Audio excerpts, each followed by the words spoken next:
All right, you poor old souls, if you bought one of these BC 314s, uh, here's the capacitor. Inside it's a Micamold, 0.1, dead shorted.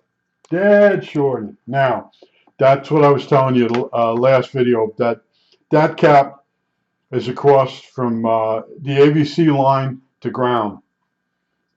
And when you switch between AVC and manual volume control, you don't see any difference because that cap was shorted, keeping it fully on. But I had to loosen. There's a circuit board that cap was on, and then you got to get it in position so you can cut it. I cut it up here, folded it out, brought the cap down into here, and then cut the back lead. And hopefully I can solder one on. Now this L bracket that holds this cap, this coil, it has the aluminum angle bracket, and it has the nuts embedded in it.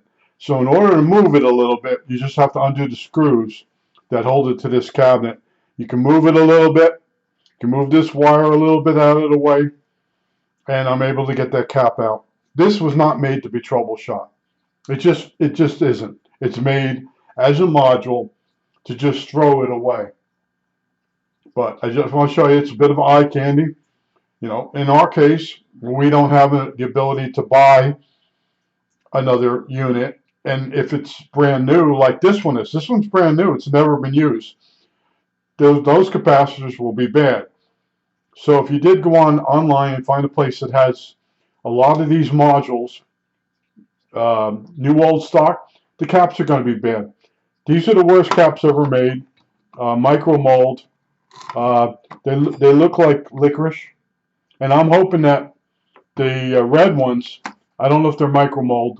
The radio does work, so I'm hoping I get lucky and it's just the Micamolds. But each one of these units, the RF, the two RFs, and the mixer, when I'm in them, I'm going to make sure I replace any capacitor that needs to be replaced, or for the future. In other words, if I find one that's 100 picofarad, I'll test it, and then I have to decide, do I want to change it?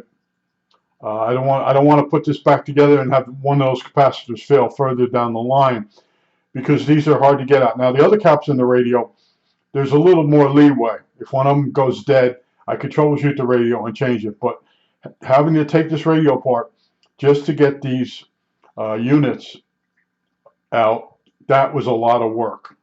And this radio has surpassed the annoyance of the SX, what did I say, 42? The Hellcrafters, SX 42. This has gone past that at this point. I think that's it. All right, that's it.